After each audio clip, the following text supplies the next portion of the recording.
हुज़ूर ताजदार Medina सुरूर क़ल्ब व सीना दोनों आलम के मालिक व मुख्तार मदीने के ताजदार शफ़ी रोज़ शुमार हुज़ूर अहमद मुज्तबा मोहम्मद मुस्तफ़ा सल्लल्लाहु ताला अलैहि वसल्लम की बारगाह बेकस पनाह में नहायत अक़ीदत व एहतराम के साथ हदिया दुरूद पेश करें। पढ़िए अल्लाहुम्मा सल्ली अला सय्यदना मौलाना मुहम्मदिन व अला आलि सय्यदना मौलाना मुहम्मदिन कमा तुहिब्बु व तर्दा बि अन तुसल्ली अलैहि सल्लल्लाहु अला नबील उम्मी व अला आलिहि सलातुन व सलामुन अलैका या रसूलल्लाह सलातुन व सलामुन अलैका या हबीबल्लाह अलैका सलातु वस्सलाम।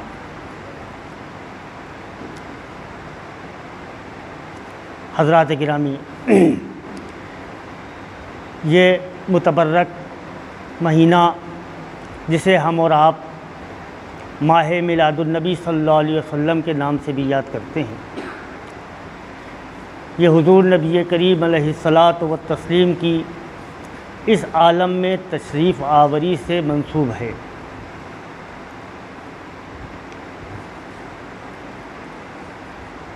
सरकार इस मुबारक महीने की 12 तारीख को इस आलम आबोगिल में तशरीफ़ लाए।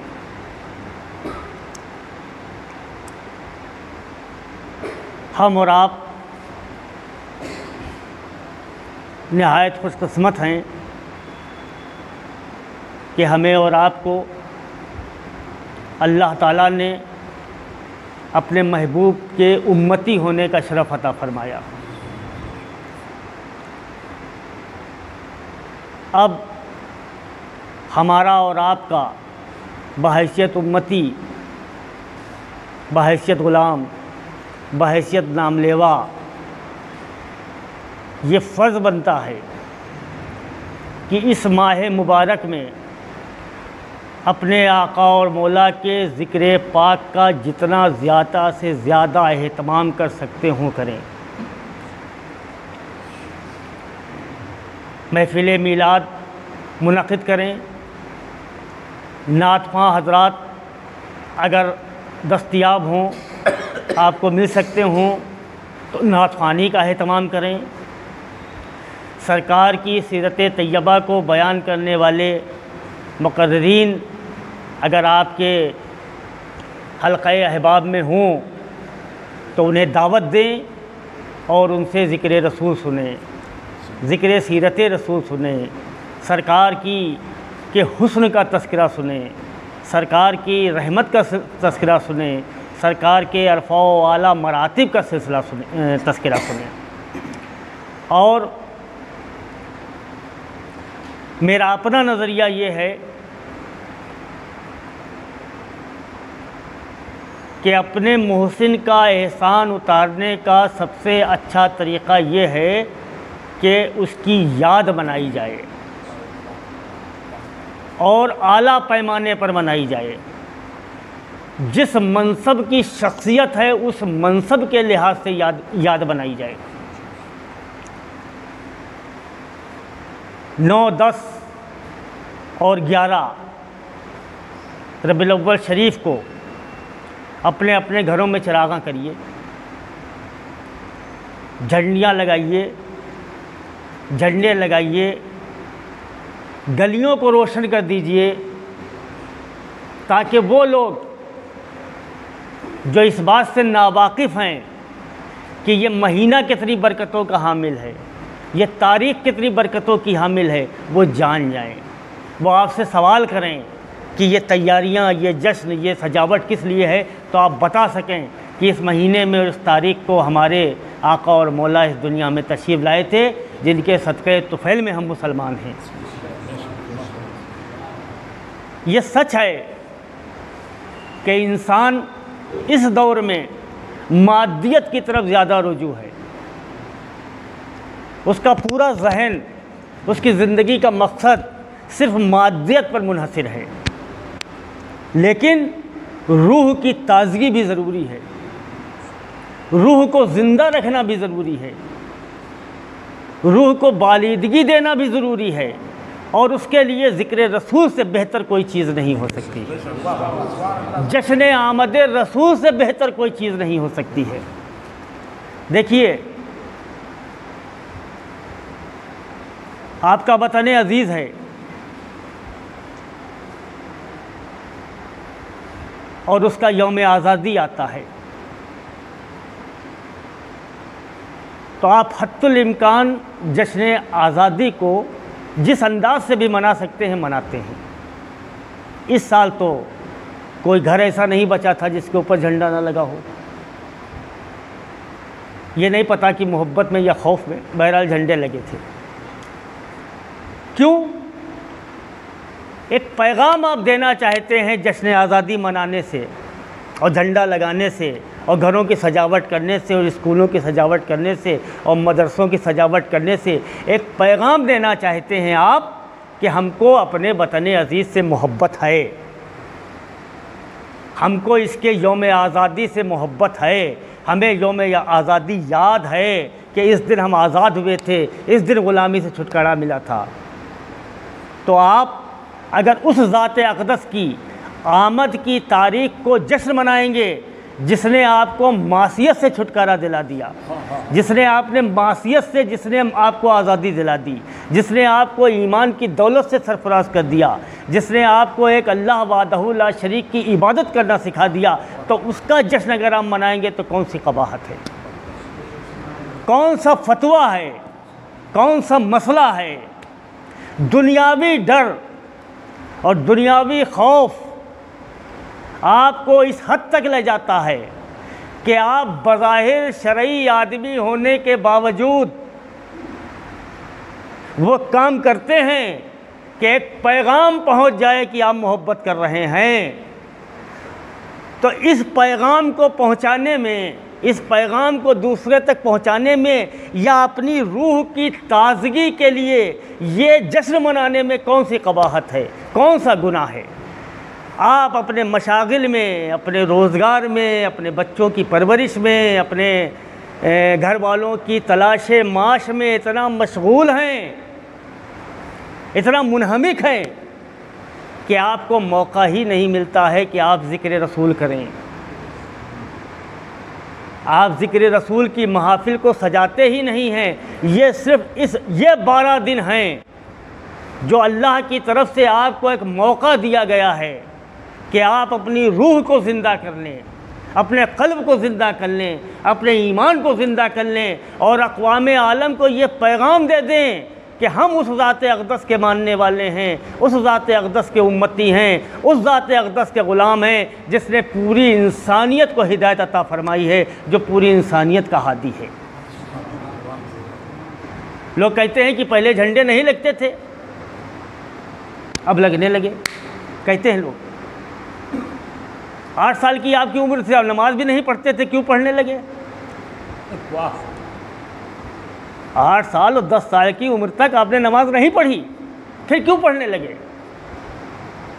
रोज़ा भी आपने नहीं रखा, फिर रोज़ा आप रखने लगे, क्यों? जब आपको पता चला कि आपके ऊपर नमाज फ़र्ज़ है तो आपने शुरू किया। जब आपको पता चला कि आप पे रोज़ा फ़र्ज़ है तो आपने रोज़ा शुरू किया। जब आपको उलमा इकराम ये बता रहे हैं कि ये जायज़ है तो फिर करने में कौन सी कबाहत है? जब तक नहीं मालूम था माफ़ी थी, जब मालूम हो गया तो अब आप नहीं कर रहे हैं तो अपने मोहसिन का एहसान अदा नहीं कर रहे हैं, आप अपने ईमान में सुकून पैदा कर रहे हैं, आप अपनी रूह को बेदार नहीं होने दे रहे हैं, आप अपने ईमान को ज़िंदगी नहीं अता कर रहे हैं। दुनिया की हर कौम अपने लीडर का, अपने पैगंबर का, अपने देवता का यौम पैदाइश मनाती है। मुसलमान क्यों पीछे हैं? आप क्यों पीछे हैं? आपको कौन से आप अपने बेटे की शादी में 1 हफ्ते के लिए अपना घर सजवाते हैं, 1 हफ्ते के लिए लोग जान जाएं कि इनके यहाँ शादी है 1 हफ्ते के बाद, और उसका पेमेंट खुशी खुशी करते हैं, भले आपको उधार लेना पड़े या बैंक से लोन लेना पड़े, करते हैं। और आका और मौला की याद में आपके पास पैसे नहीं हैं जो अपना घर सजा सके। अरे आप बिजली की झालर नहीं डलवा सकते हैं, मट्टी के दिए तो रख सकते हैं अपने छत पे। 9-10 को अगर आपके पास असासा नहीं है, इतनी गुंजाइश नहीं है कि आप 3 दिन करें, तो 11 और 12 की दरमियानी रात को भी आप नहीं कर सकते हैं। आप पूरी रात फजर की नमाज़ छोड़ते हैं, पूरे साल सोते रहते हैं। क्या वो सुबह सादिक का वक्त जिस वक्त सरकार कायनात तशरीफ़ लाए हैं और जिस वक्त तमाम मलाइका सलात व सलाम पेश कर रहे हैं, आप उस दिन भी सोएंगे? आप उस दिन भी फजर क़ज़ा करेंगे? अरे आप अगर फजर पढ़ेंगे तो आपको सलात व सलाम पढ़ने की भी तौफ़ीक़ मिल जाएगी, और सलात व सलाम पढ़ेंगे तो आप उस सब में शामिल हो जाएंगे जिसमें मलाइका खड़े हुए हैं, जिसमें अल्लाह के मुक़र्रबीन खड़े हुए हैं, जिसमें अल्लाह के नेक बंदे खड़े हुए हैं।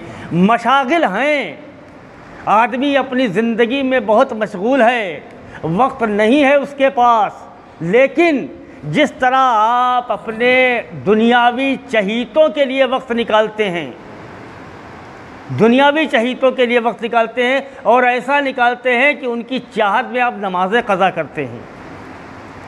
दुनियावी चाहत, अपने रिश्तेदार, अपने घर वालों की मोहब्बत में आप नमाज़ें भी क़ज़ा कर देते हैं, ऐसा वक्त निकालते हैं, और अपने आका के लिए आपके पास वक्त नहीं है। आप महफ़िल मीलाद में आने के लिए आपके पास वक्त नहीं है। आपको सरकार के मुँह मुबारक शरीफ की नेमत मिली हुई है, आप लोगों को, खैराबाद वालों को, आपको उसकी ज़ियारत की तौफ़ीक़ नहीं है, वक्त नहीं है आपके पास। आपको दफ्तर जाना है, आपको स्कूल जाना है, आपको दुकान खोलना है, 2 गाहक वापस चले जाएंगे। अरे मियाँ, अगर सरकार की मर्ज़ी न हो,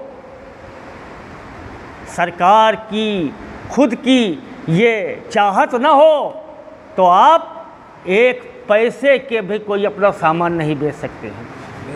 आपकी नौकरी नहीं चल सकती है, आपका स्कूल नहीं चल सकता है, आपकी खेती में बरकत नहीं हो सकती है, आपके कारोबार में बरकत नहीं हो सकती है। ये सदका है उसी ज़ात अक़दस का।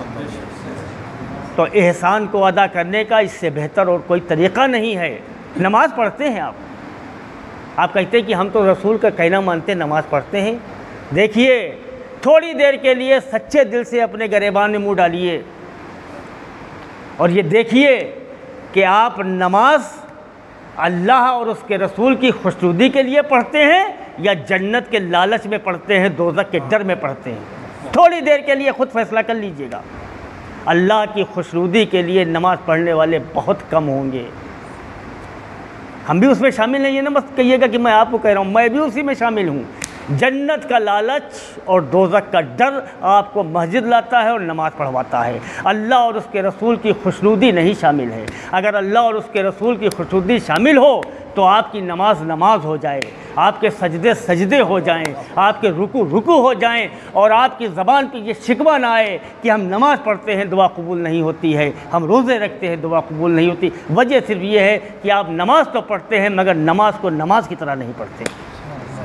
मेरी आपसे अपील है कि अभी वक्त है, आज 4 तारीख़ है, 9, 10 और 11 और 12 या 9 और 10, 11 रब्बुल अव्वल शरीफ को जितनी भी आपके पास सकत है, क़ुव्वत है, हिम्मत है और आपकी माशी हालत आपको इजाज़त दे रही है, जश्न मनाइए, आमद रसूल का जश्न मनाइए। लोगों को पैगाम दीजिए कि आज हमारे आका का यौम पैदाइश है। अगर आपके करीब में कोई गरीब रहता है तो उसकी मदद करिए और ये कह के करिए कि आज इस बात की अब खुशी में आपकी मदद कर रहे हैं कि आज यौम पैदाइश है हमारे आका का।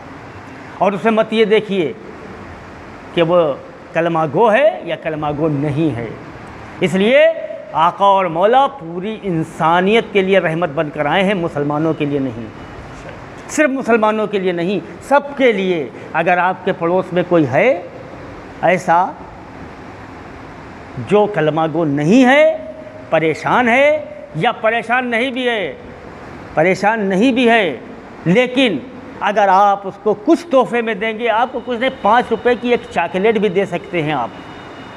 5 रुपए की एक चॉकलेट दे के उसे बता सकते हैं कि आज हमारे नबी का यौम पैदाइश है, उसमें मैं आपको ये तोहफ़ा दे रहा हूँ। क्या बुरी बात है? कोई ज़रूरी नहीं कि आप 1000 रुपये दीजिए, आप पैगाम दीजिए कि आज की तारीख़ कौन सी तारीख़ है, ये महीना कौन सा महीना है। सब पर एहसान किया है अल्लाह ने, पूरी कायनात पे एहसान किया है अल्लाह ने इस तारीख़ में अपने महबूब को भेजकर। दुरूद पढ़िए, अल्लाहुम्मा सल्ली अला सय्यदना मौलाना मुहम्मद व अला आलि सय्यदना मौलाना मुहम्मद कमा तुहिब्बु व तर्दा बिअन तुसल्ली अलैहि। खुतबा मसूना के बाद 26वें सिपारे की सूरह फतेह की एक जुज़ की तिलावत की है। मुहम्मदुर रसूलुल्लाह इरशाद फरमाता है अल्लाह ताला और मोहम्मद अल्लाह के रसूल हैं सल्लल्लाहु अलैहि वसल्लम। अब हैं पे गौर रखिएगा, कुछ लोग हैं जो हैं और थे के चक्कर में पड़े हुए हैं। कुरान इस बात का गवाही दे रहा है कि यह कुरान क़यामत तक रहेगा, कुरान क़यामत तक रहेगा, और कुरान रहेगा तो क़यामत तक सूरह फतेह भी रहेगी, और सूरह फतेह रहेगी तो क़यामत तक ये जुज़ भी रहेगा कि मोहम्मद अल्लाह के रसूल हैं। कभी थे ही नहीं, हैं और क़यामत तक हैं रहेंगे। तो ये मसला तो हल कर दिया कुरान ने कि थे या हैं अल्हम्दुलिल्लाह, हम लोग हैं वाले हैं और यही हमारा अक़ीदा है। तो दरअसल ये इसमें पाक है हुज़ूर नबी करीम अलैहिस्सलातु व तस्लीम का मोहम्मद सल्लल्लाहु अलैहि वसल्लम। मोहम्मद के माने हैं सल्लल्लाहु अलैहि वसल्लम, बहुत ज़्यादा तारीफ़ किया गया, बहुत ज़्यादा तारीफ़ किया गया। तो अब कोई ख़ित्ता ज़मीन और आसमान का ऐसा बाकी नहीं है जहाँ सरकार की तारीफ़ ना हुई हो। बेशक सरकार के इसमें अस्माए मुबारिका के लिए मुख्तलिफ़ रवायात हैं। कुछ हज़रात 90 अस्माए मुबारिका कहते हैं, कुछ 300 कहते हैं, कुछ 400 कहते हैं। लेकिन साहिब तफसीर रूहुल बयान ने 1000 अस्मा लिखे हैं कि 1000 अस्मा हैं हुज़ूर नबी करीम अलैहिस्सलातु व तस्लीम के, और 2 आपके ज़ाती नाम हैं, बाकी सिफ़ाती नाम हैं। 2 नाम, एक मोहम्मद सल्लल्लाहु अलैहि वसल्लम और एक अहमद। इन दोनों का तज़किरा भी कुरान पाक में आया है, इन्हीं 2 नाम का। तो मोहम्मद के माने सल्लल्लाहु अलैहि वसल्लम बहुत ज़्यादा तारीफ़ किया गया, जिसकी बहुत ज़्यादा तारीफ़ की गई हो इसके माने ये हैं। तो हज़रत अब्दुल मुत्तलिब आपके दादा मोहतरम का एक ख्वाब नकल किया है रावियों ने कि आपने ख्वाब देखा कि आपकी पुश्त से एक ज़ंजीर निकल रही है, और वो ज़ंजीर का एक सिरा मशरिक़ और एक मग़रिब की तरफ चला गया, यानी एक पूरब चला गया और एक पश्चिम चला गया। और उसमें मशरिक़ की जानिब जो सिरा गया था उसमें मशरिक़ के तमाम इंसान लटक गए, और जो मग़रिब की तरफ गया था वो मग़रिब के तमाम इंसान लटक गए। फिर उसने एक पेड़ की शक्ल अख्तियार कर ली, फिर हर शाख में इंसान लटक गए। तो आपने एक यहूदी आलिम से इसकी ताबीर पूछी,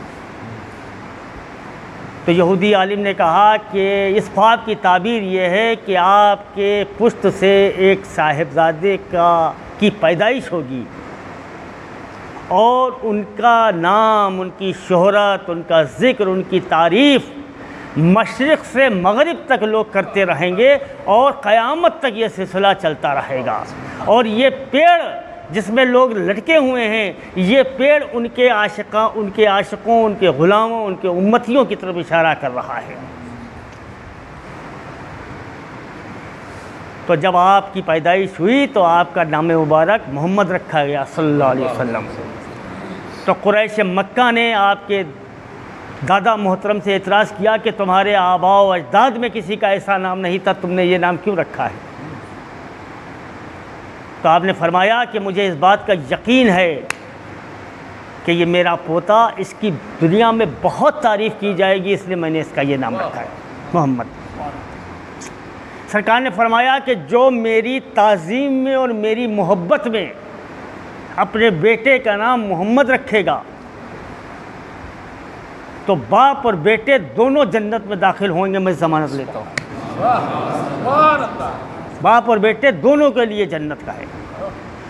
हालात क़यामत में एक वाक़या है कि 2 शख्स हैं जिन्होंने कोई नेकी कभी की ही नहीं थी, कोई नेकी नहीं की, कोई नेक काम किया ही नहीं जो अल्लाह की बारगाह में मकबूल हो, लेकिन अल्लाह ताला ने उन दोनों को बख्श दिया और उनके लिए जन्नत का ऐलान फरमा दिया। तो उन दोनों ने बारगाह खुदाबंदी में अर्ज़ किया कि या रब्बुल आलमीन, हमारा तो कोई अमल इस लायक है ही नहीं कि हम जन्नत में जाएं। हमारी कौन सी बात तुझे पसंद आ गई जो तूने हमें बख्श दिया। अल्लाह ताला ने फरमाया कि तुम में से एक का नाम मोहम्मद है और एक का नाम अहमद है, और मुझे शर्म आती है कि मोहम्मद और अहमद के नाम के लोगों को मैं दोज़ख में भेज दूँ, इसलिए तुम्हें माफ़ कर दिया, तुम्हें बख्श दिया। अब मोहम्मद का सल्लल्लाहु अलैहि वसल्लम के माने हैं जिसकी जो बहुत ज़्यादा तारीफ़ किया हुआ, जिसकी बहुत तारीफ़ की जाए, और अहमद के माने हैं बहुत ज़्यादा हम्द करने वाला, अल्लाह की तारीफ़ करने वाला अहमद। और सरकार से ज़्यादा अल्लाह की किसी ने ना हम्द व सना की है, ना तारीफ़ की है, कायनात में न कोई क़यामत तक करेगा, इसलिए आप अहमद हैं। सरकार ने फरमाया कि अस्सलातु मेराजुल मोमिनीन, नमाज मोमिनीन की मेराज है। क्यों है? क्यों है? सरकार का नामे नामी है अहमद। जो लोग उर्दू पढ़े हुए हैं वो अपने जहन में अहमद लिखें। नमाज में 4 रुकन हैं, क़याम, रुकू, सुजूद और कायदा, यही 4 में नमाज मुकम्मल होती है। अब जो उर्दू पढ़े हुए गौर करें कि अलिफ़ के माने है क़याम, वो शक्ल होती है बिल्कुल। रुकू में जब नमाजी होता है तो है की शक्ल होती है। सजदे में जब जाता है तो मीम की शक्ल होती है, और कायदे में जब बैठता है तो दाल की शक्ल होती है। और जब अहमद बनेगा तो जाहिर सी बात है मेराज तो होगी ही, इसलिए फरमाया गया है कि मेराजुल मोमिनीन, नमाज मोमिनीन की मेराज है। और मोहम्मद सल्लल्लाहु अलैहि वसल्लम, अल्लाह के नाम में 4 हर्फ, मोहम्मद में 4 हर्फ, अल्लाह के नाम के लाम पर तस्दीद और मोहम्मद के मीम पर तस्दीद, तस्दीद बशक्ल ताज। तस्दीद जब आप करेंगे तो वो ताज की शक्ल हो जाती है, जैसे बादशाहों का ताज हुआ करता है। तो अल्लाह पे ताज उलूहियत का और मोहम्मद पे ताज रिसालत का।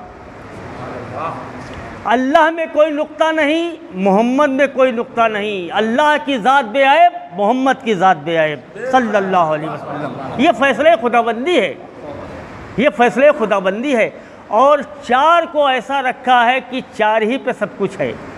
अल्लाह में 4 हर्फ, मोहम्मद में 4 हर्फ, हाफिज़ में 4 हर्फ, कादिर में 4 हर्फ, वाहिद में 4 हर्फ, नमाज में 4 हर्फ, मस्जिद में 4 हर्फ, रोज़े में 4 हर्फ।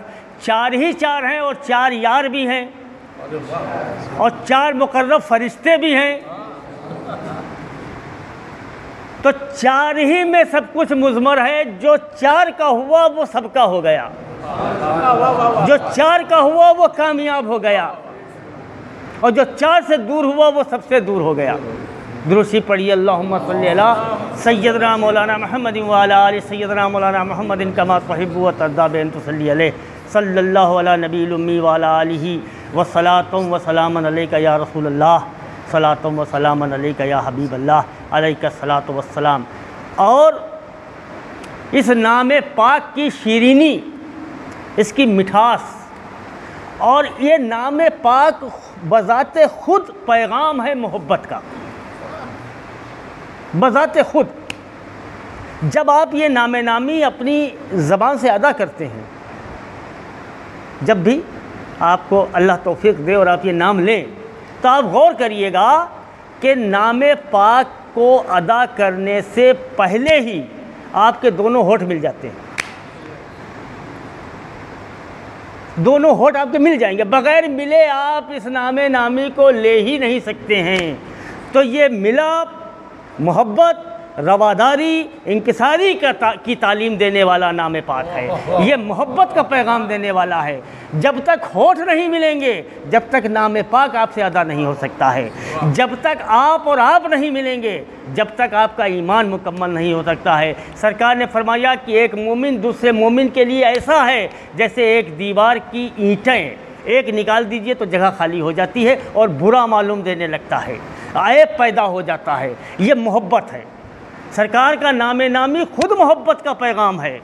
सरकार की ज़ात अक़दस तो मोहब्बत है ही है, सरापा मोहब्बत। अपनों से भी की, गैरों से भी की, दोस्तों से भी की, दुश्मनों से भी की, सबसे की। जिन्होंने ईज़ा पहुँचाई उनसे भी की, मोहब्बत की आपने सरकार ने। तो और नाम पाक में ये रख दिया अल्लाह ताला ने कि जब तक आपके होठ नहीं चिपकेंगे, नाम पाक आपकी ज़बान से अदा ही नहीं हो सकता है। दोनों होठों को जो अलहदा चीज़ें हैं कुदरती तौर पे, अगर आप ऐसे कर लीजिए तो आप कुछ नहीं कर सकते हैं। अगर आप ये कोशिश करें कि आपके होठ मुस्तकिल चिपके रहें तो ना आप खाना खा सकते, ना पानी पी सकते, ना बोल सकते। ये कानून कुदरत है कि आपके होठ अलहदा रहेंगे। लेकिन ये अल्लाह के महबूब के नाम की अज़मत है कि जब तक आप चिपकाएंगे नहीं, नाम पाक अदा नहीं होगा। होठों को बग़ैर चिपकाए नाम पाक अदा होगा ही नहीं। और ये दलील है इस बात की कि वो जो इस नाम का आशिक है, वो जो इस नाम का ग़ुलाम है, वो जो इस नाम का उम्मती है, वो जो इस नाम को मानता है, उसका पहला काम जो है वो मोहब्बत है। बग़ैर मोहब्बत कुछ है ही नहीं। आप अपनों से भी करिए, गैरों से भी करिए, दुश्मनों से भी करिए, दोस्तों से भी करिए। मोहब्बत के माने ये होते हैं कि आपसे उसको कोई तकलीफ़ न पहुँचे।